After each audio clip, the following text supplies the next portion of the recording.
The St. Louis Area Food Bank presents Illinois TEFAP Training. Welcome. The Emergency Food Assistance Program supplements nutritional need by providing USDA food to low-income and food-insecure neighbors. TEFAP is a federal program, but TEFAP administration varies from state to state. The Illinois Department of Human Services and the Missouri Department of Social Services run things differently. That's why we offer 2 TEFAP courses. If you serve TEFAP food in Illinois, you're in the right course. We're glad you're here. IDHS requires one person from every Illinois TEFAP distribution site to complete TEFAP and USDA civil rights training. That said, they encourage all distribution site staff and volunteers to attend. We agree. We think everything from serving neighbors to site inspections is easier when more people know what to do. We recommend new staff and volunteers complete these courses during their onboarding. If your service continues for more than a year, we'll welcome you back the month of your service anniversary. You may wonder, why does the USDA require us to take these courses every year? Their intention is to remind us of why we take extra care when serving USDA food. We want to provide equitable access to safe food for neighbors in need. Usually there aren't significant changes in TEFAP and civil rights rules from year to year. When changes do come up, routine training is how we keep everyone informed. IDHS asks Illinois food banks to provide TEFAP training based on the TEFAP distribution site manual. The site manual summarizes policies, processes, and documents we use. During this course, we'll review program standards. We'll explain program expectations for serving neighbors, site inspection, and food safety and storage. We'll call out what's stayed the same, and give you details about changes. Then we'll link you to the posters, forms, and the manual you'll need. As always, your questions are welcome. Let's get started. Serving neighbors. We believe that every person deserves nutritious food that supports a full life for them and their families. As generous as local donors are, the need is still greater than the supply. Through TEFAP funding, the USDA purchases food and makes it available to Feeding America distributors like the St. Louis Area Food Bank. TEFAP helps fill the gap between local donations and the need in our community. Do you know how many neighbors your site serves each month? Your site inspector will ask. Be ready. When serving TEFAP neighbors, you'll notice we track participation in other USDA programs our neighbors may benefit from, such as TANF and SNAP. We'll talk more about these programs later. Some of our neighbors may also be eligible for USDA programs related to pregnancy and children like WIC, after-school meals, and the Summer Food Service Program. To connect neighbors with the most up-to-date information about USDA programs, follow our link to the USDA Food and Nutrition Service under Related Resources on our course page. IDHS has different rules for food pickup sites than for sites with meal service. The neighbor intake process isn't the same and monthly reporting is different. The USDA uses the information they get back from us to accomplish different things. Please, if your site serves meals and offers pantry services, make sure the food is properly separated and tracked as 2 programs. Thank you. Your effort has a real-world impact on decisions that benefit our neighbors. The USDA allocates TEFAP food by county, based on the number of neighbors with low or no income. A neighbor who lives in a different Illinois county might visit your TEFAP site because it's convenient to their workplace or is more accessible. IDHS says that's okay. Go ahead and serve them. IDHS considers anyone eating at a soup kitchen or shelter automatically eligible, no questions asked. Think about these factors. There is a risk to neighbors when they provide personal information. We're glad they don't have to. Unhoused neighbors, newly arrived neighbors, or neighbors with disabilities may not have documentation to verify their identity or residence. TEFAP partners providing meals submit meal service information in their monthly reports to the food bank. For this report, count meals served, not neighbors served. Count multiple helpings to the same neighbor as additional meals. Document how you track meal count, such as counting the number of plates neighbors took, or the number of trips they made through the line. TEFAP allocations are adjusted based on the number of meals each month. 10 neighbors might eat 12 meals, so meal count is a more accurate measure of the need than neighbor count. If your site serves meals but doesn't offer pantry services, feel free to skip ahead to the next section of the course. The information in the rest of this section is only relevant for food pantries. IDHS requires us to ask food pantry neighbors about residency and income as a general check that we're meeting the need the USDA identified. That said, the rules are flexible. IDHS prioritizes filling a need over residential requirements. You may serve residents from outside your county. This is good news for us. Our area has a lot of cross-county traffic flow. Neighbors are entitled to TEFAP food at least once every 30 days, so you don't have to turn away a neighbor just because they're from outside your usual service area. In fact, if it's a neighbor's first visit, we're required to serve them, no matter where they live. IDHS reminds us that TEFAP pantries may not require neighbors to get a membership or a referral from an outside agency. Also, TEFAP pantries may not charge fees. TEFAP sites may use 3 different neighbor intake processes. All are completed before neighbors collect their food. The signature sheet. The proxy statement. Data entry in computer software. Your site may use all 3 methods to document your neighbor's identity and TEFAP eligibility by income and address. We'll describe eligibility first, then cover how to document it. No matter which documentation method you use, you'll notice your site isn't required to verify income, identity, or residency. Sites are prohibited from verifying income.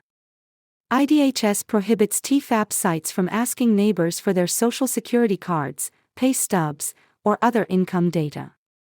Instead, ask if they're below the income limit for their household size, yes or no. Verifying identity and address is allowed, but IDHS limits this process to protect neighbor data and access to TEFAP food. TEFAP sites that verify may check these documents: a state ID card, a driver's license, or mail such as a letter from a landlord or a utility bill. Most sites do not verify identity or residency. As with income, these sites ask for the minimum information, name and address.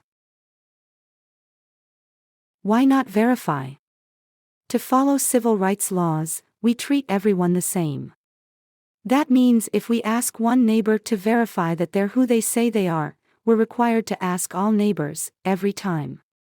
Newly arrived or unhoused neighbors may not have proof of residence, but they're still eligible for TEFAP. For unhoused neighbors, write "none" on the address line of their intake forms. Think about this situation. Socially, it can feel awkward to ask a well-known unhoused neighbor for documents we know they don't have every time they visit.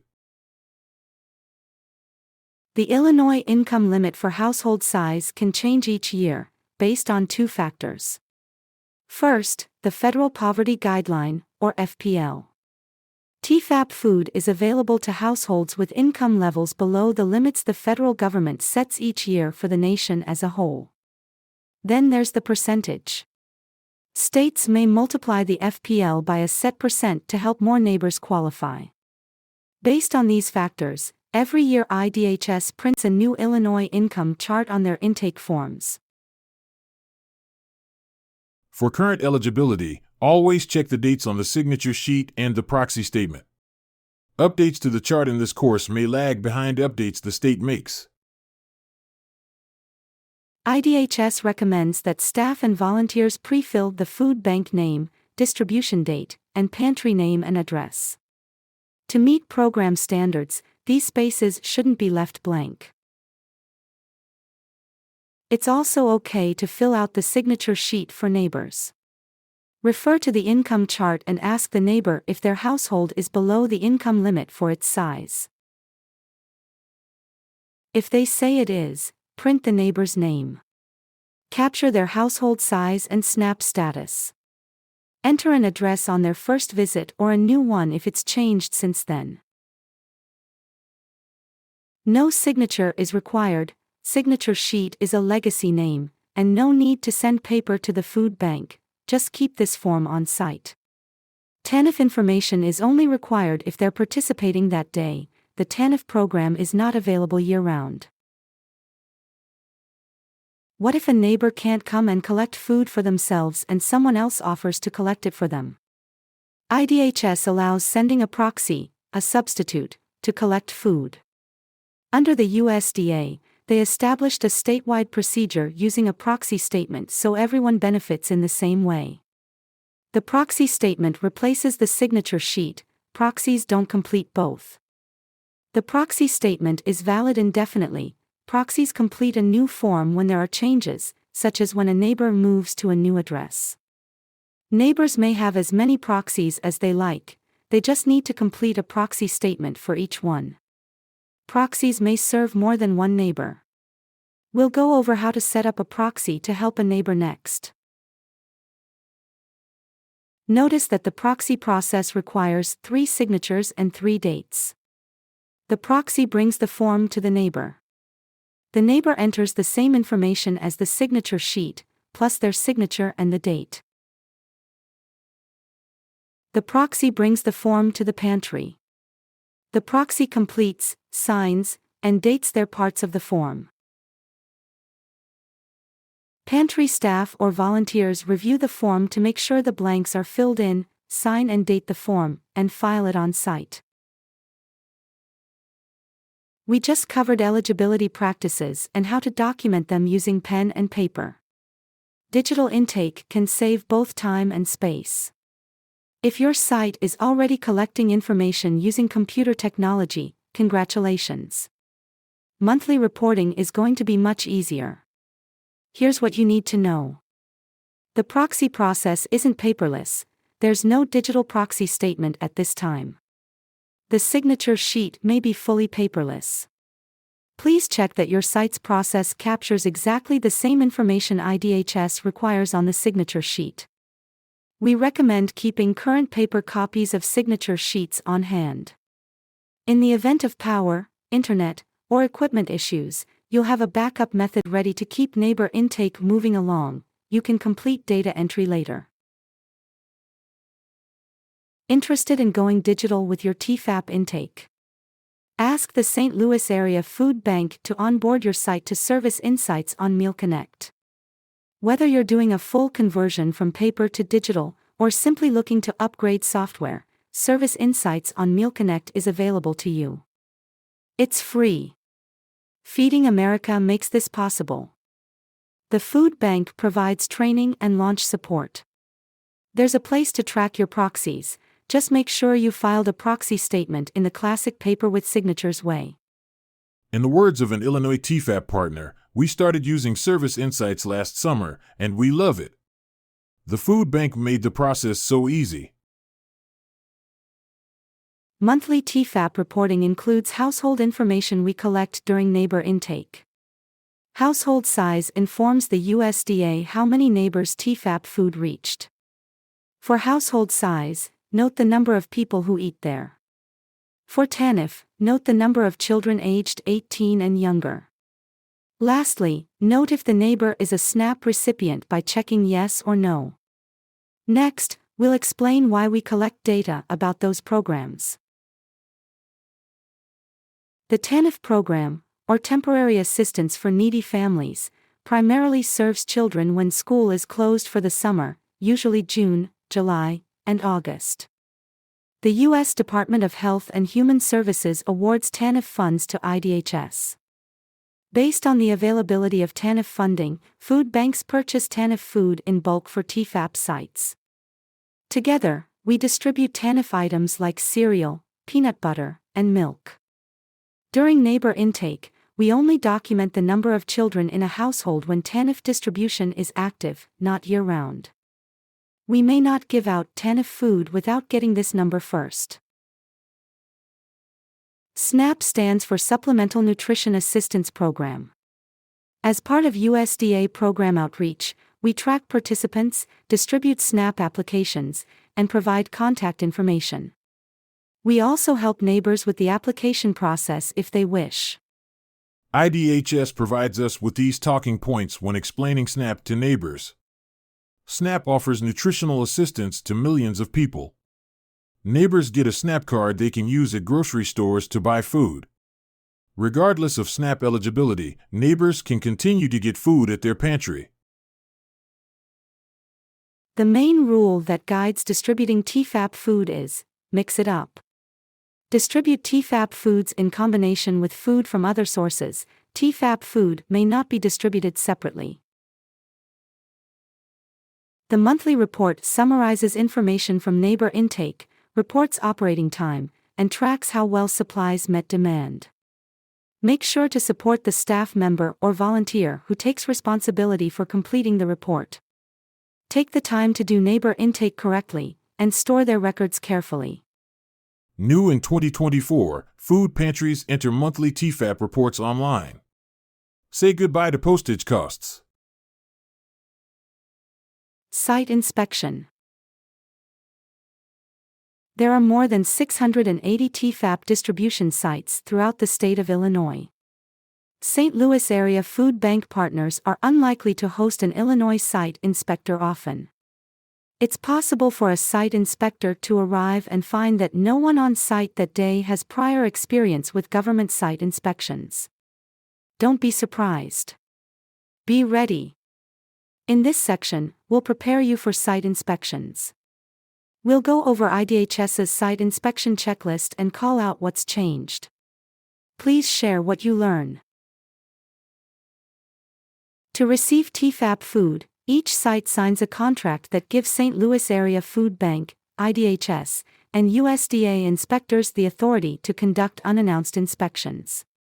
Site inspectors will have identification to show they're who they say they are. No additional paperwork or permission is needed to give them access. Please let all staff and volunteers know it's okay to let them in. Each of these groups sends inspectors. St. Louis Area Food Bank. Partner Relationship Coordinators visit network partners routinely. Their goal is to provide program support. Health Department. The Health Department is mainly concerned with food safety in the community. They check that local codes are satisfied. State. IDHS reviews USDA program compliance at Illinois sites. Federal. The USDA reviews USDA program compliance all across the nation. Government inspectors do not have to announce their visits ahead of time. The USDA made unannounced visits to some Illinois partners in 2024. IDHS site visits may be announced or unannounced. IDHS visits TEFAP sites routinely, but they don't necessarily visit the same sites every year. Their goal is to visit your location at least once every 4 years. State inspectors want to know what our neighbors experience. They want to come during hours when neighbors are being served. Site visits give inspectors an opportunity to verify hours of operation. We'll explain what that means, and show you how it impacts the site inspector's assessment of your site. The USDA regulates hours of operation. This phrase causes some confusion because in the food business, operations include activities like receiving, restocking, or preparing food. The USDA's hours of operation refer to a consistent, publicized schedule for serving neighbors, like dining hours at a restaurant or open hours at a grocery store. TEFAP sites can't require neighbors to make appointments. To maintain access, TEFAP sites are required to be open to neighbors at least 2 hours per week. Like grocery stores and restaurants, TEFAP sites publicize their hours in a variety of ways. Reliable information is critical for our neighbors. Site inspectors want to see that your site's open days and hours are the same in each place they're posted, such as on a sign outside the entrance. IDHS encourages sites with marquee signs to post hours there if possible, on a clearly visible sign inside the site, and online at Find Food Illinois, Feeding Illinois, and the food bank's website, Vivere. Checking and updating posted hours is a small task with a big impact. Partners who prioritize this task know it's not just compliance, it's mission critical. Your work makes a big difference. Thank you. Common exceptions to regular hours are holidays, rural exemptions, and emergencies. Holiday closures are a predictable exception to regular operating hours. Make sure reduced holiday hours or closures are broadly communicated in advance. If staying open 2 hours a week becomes a burden, sites may apply for a rural exemption. This is a special pre-approved exception that allows reduced hours, so partners in sparsely populated rural areas can continue providing effective distribution of TEFAP. Site inspectors may ask about this, so be sure everyone at your site knows what it means. Emergency closures occur at unpredictable times, but we predict they will happen. Think about how often we see severe weather alerts. Prepare ahead and plan how to communicate. Online, there's an option to post phone numbers along with hours of operation.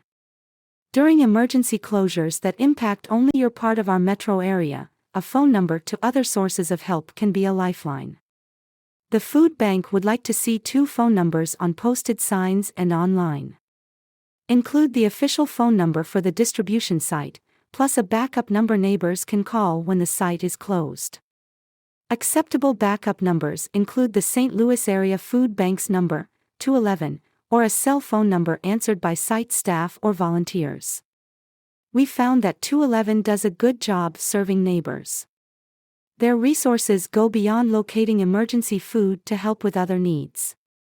During emergencies such as flooding, neighbors may need several types of help all at once. Earlier we mentioned the site inspection checklist.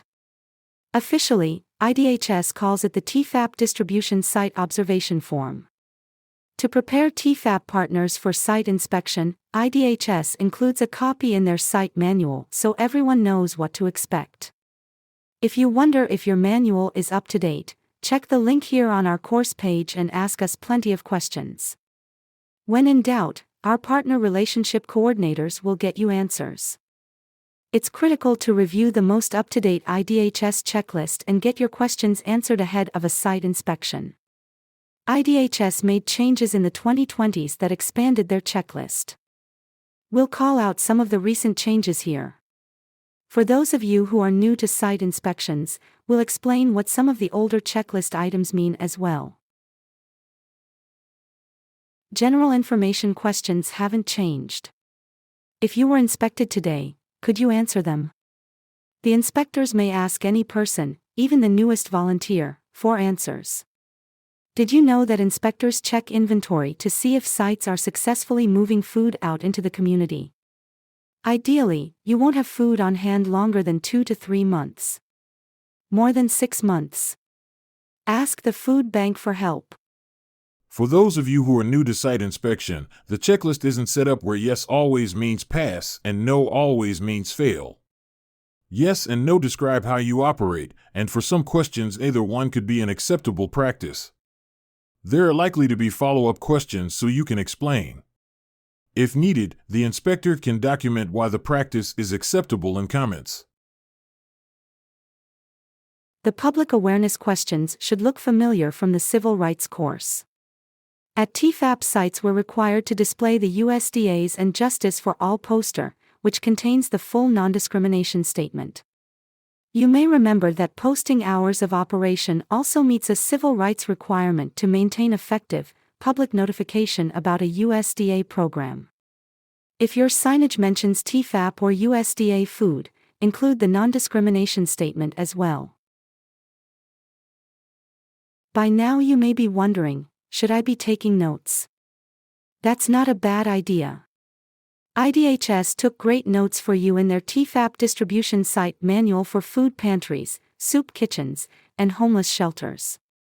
Besides being a good reference after this course, here are 3 more reasons to get a copy of the newest site manual. IDHS requires that this manual is kept on site, and site inspectors may ask about the manual during site inspection to see if typical volunteers know about it and can show where it's stored.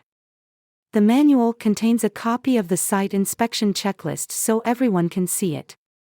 Check the dates on the cover to make sure that the copy is current. If it isn't, check the links on the course webpage, or contact the food bank for assistance. You may be thinking, didn't there used to be more? There are only 3 posters on the checklist, and Justice for All, Hours of Operation, and the site manual. True. There have been many rapid changes in the 2020s. For example, in September 2023 the USDA canceled the requirement for religious organizations to display the written notice to beneficiaries and provide referrals. In July 2024 they reinstated the requirement with clarification about referrals, updating the process to better align with existing law. The state of Illinois publishing cycle for their site inspection checklist fell in between those dates. For partners who serve from locations where religious activities take place, there is 1 more poster than the checklist shows. We'll look at that next. By law, TEFAP sites where religious activities like worship, instruction, or proselytizing take place must offer USDA food distribution in a separate space or at a separate time. The USDA requires these sites to provide the written notice of beneficiary rights before neighbors participate in TEFAP. Use the notice in one or both of these ways. As a poster visible to all entering the TEFAP site. As a flyer provided to neighbors at each distribution. As of 2024, IDHS prints referral information directly on the notice. If a neighbor asks to be served elsewhere, please direct them to contact information at the end of the page, shown here. The red, teal, and blue posters have been discontinued. Please discard these 3 posters. They contain outdated information. IDHS dropped their display requirements completely. These posters will not be updated and printed going forward. They have been removed from the site inspection checklist. After completing this course, please look around your site and discard old posters. The program procedures questions haven't changed. This course prepares you to answer them, but the wording is a little different. Documentation for the individual means signature sheets and proxy statements. Please show site inspectors any forms they ask to see, paper and digital. E-signature is just IDHS's way of saying, names entered by keyboard.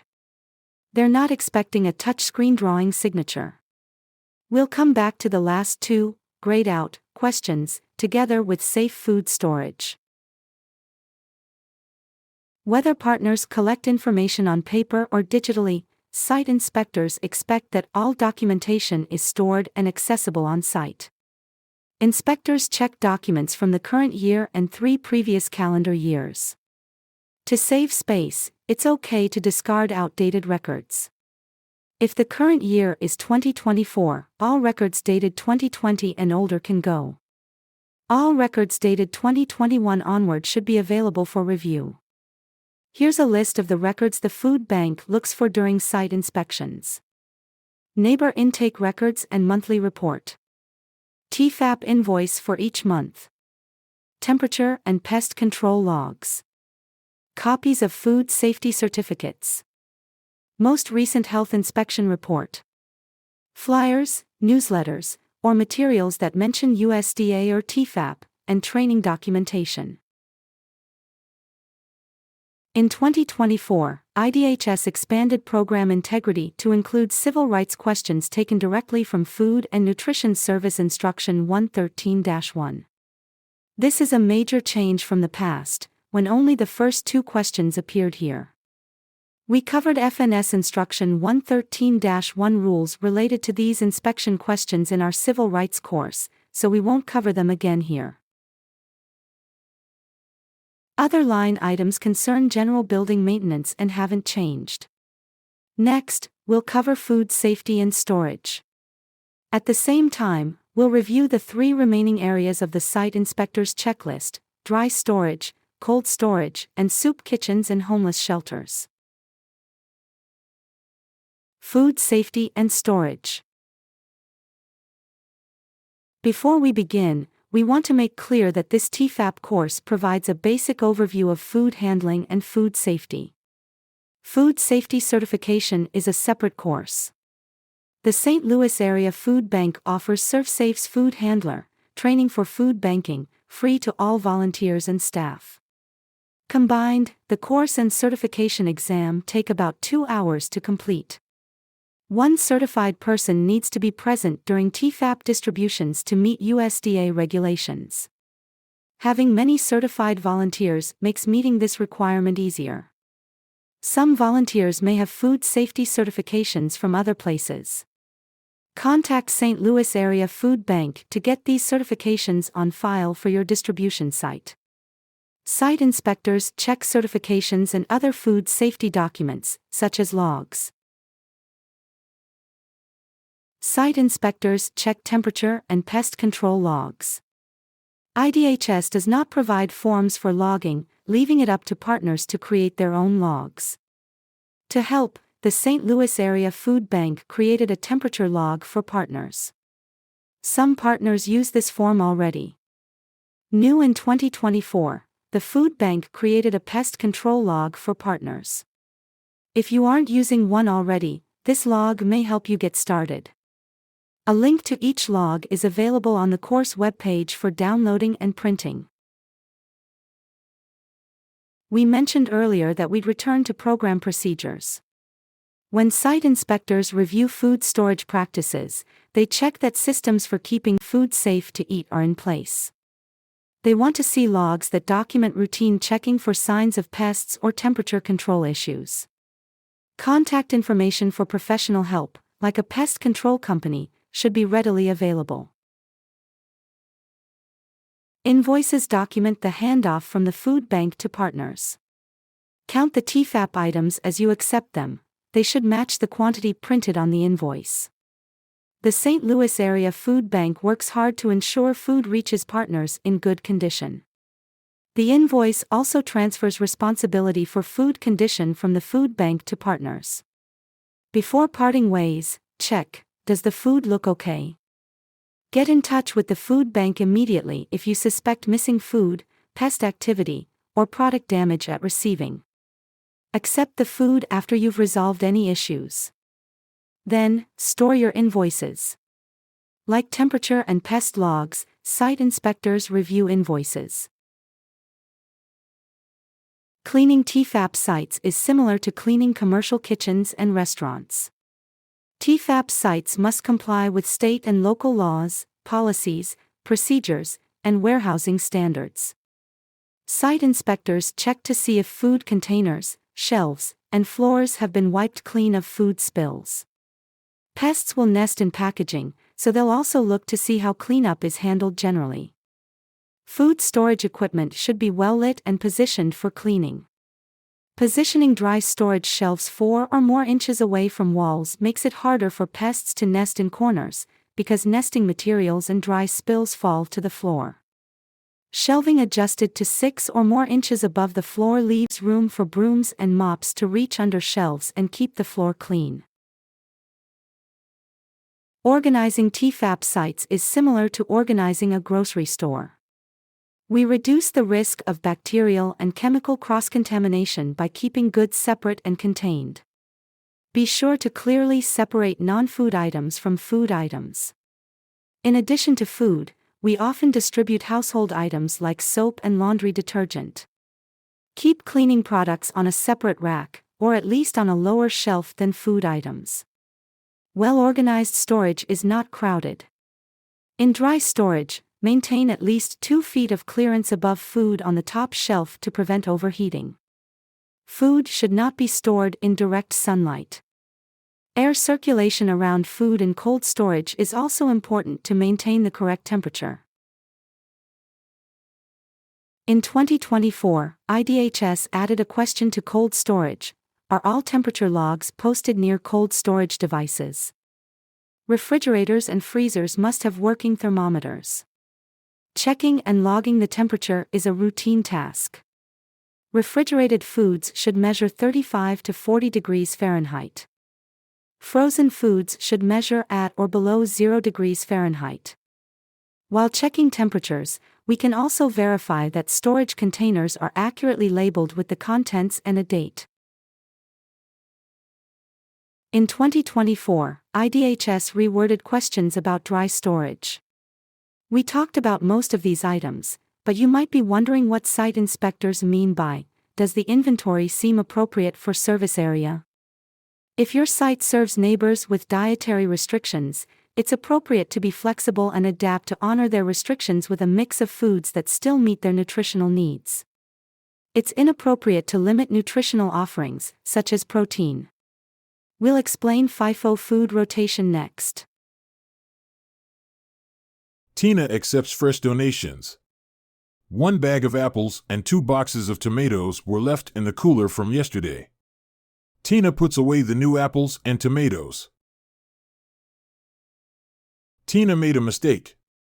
When new deliveries of food come in before shelves are completely empty, we rotate for freshness.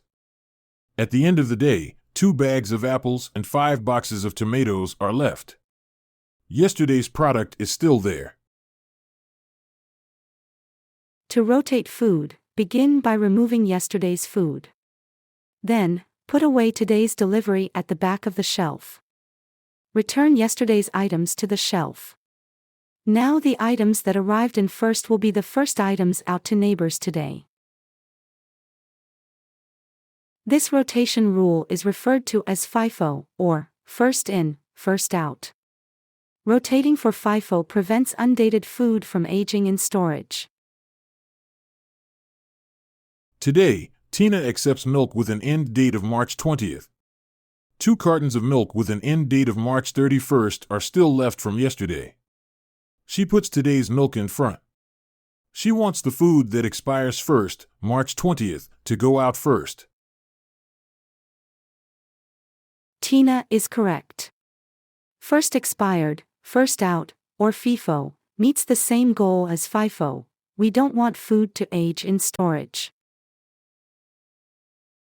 We use FIFO and FIFO rotation methods for both cold and dry storage.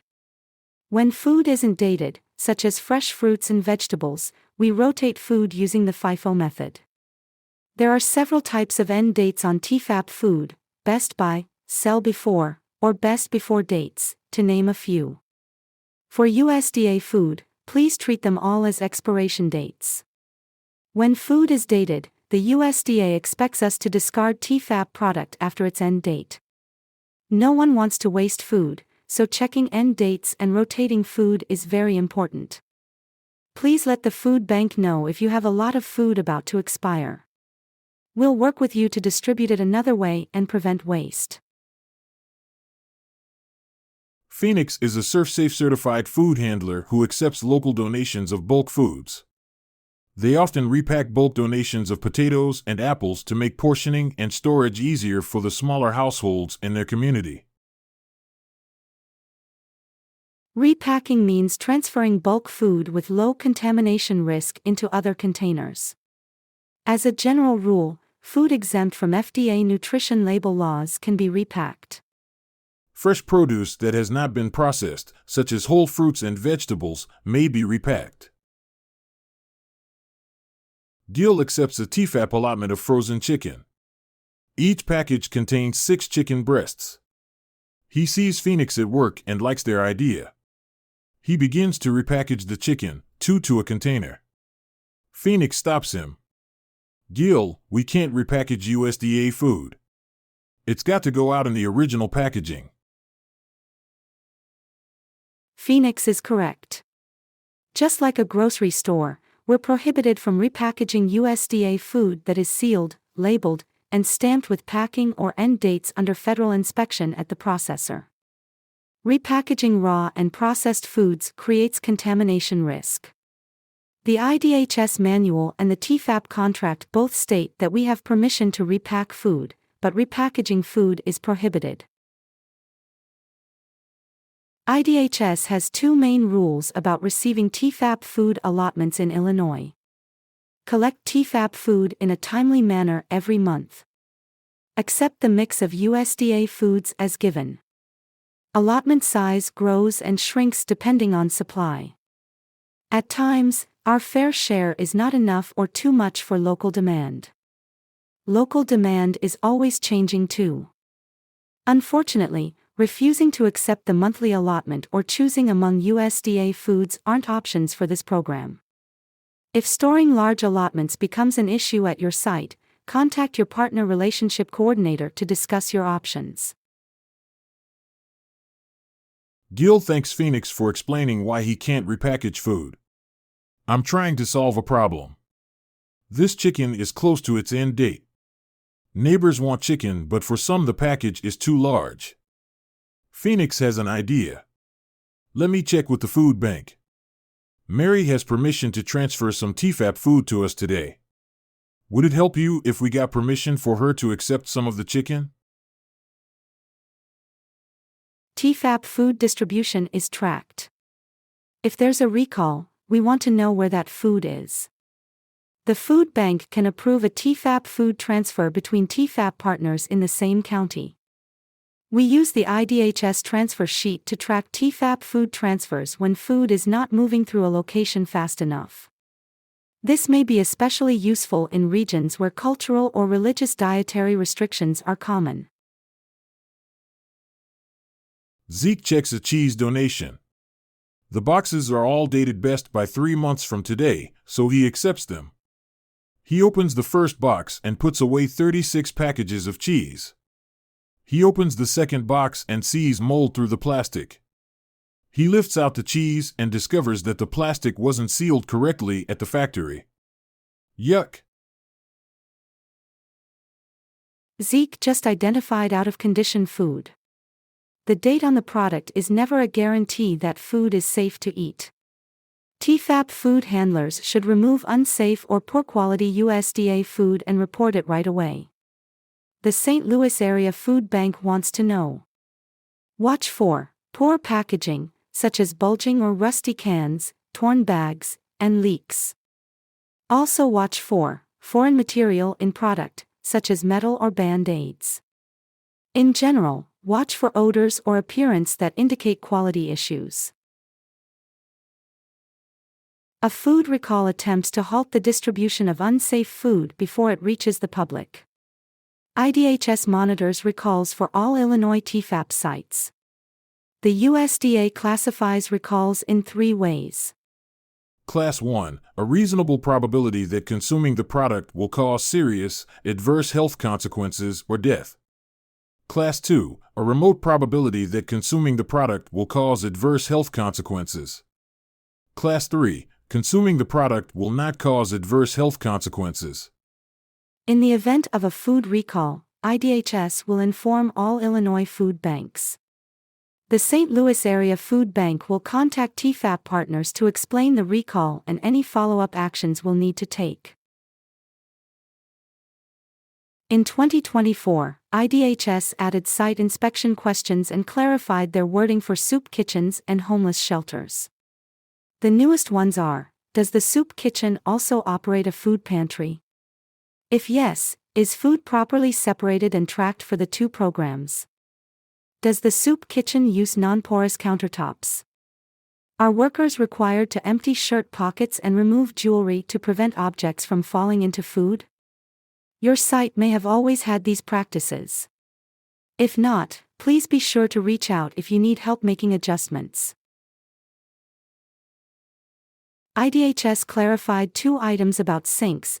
Are clean wiping cloths available adjacent to hand-washing sinks? And, is the 3-step washing system clearly labeled? If your 3-step washing system isn't labeled now, here are some examples of labels. Lastly, In 2024, IDHS added a subsection for homeless shelters only. The questions are self-explanatory, but because they're new, please be sure all staff and volunteers are familiar with the answers. This ends our review of food safety and storage. As always, please bring your questions to your partner relationship coordinators. Next steps. St. Louis area food bank partners distributed over 2 million pounds of TEFAP product to Illinois neighbors in fiscal year 23. That's 2,277,898 pounds, to be exact. Thank you. Congratulations. You've completed your annual Illinois TEFAP training. Please follow the link provided to document your course completion. You'll also find links to the TEFAP distribution site manual, the civil rights course, and contact information. Get your questions answered. Thank you for partnering with us. This course was brought to you by an AmeriCorps service member.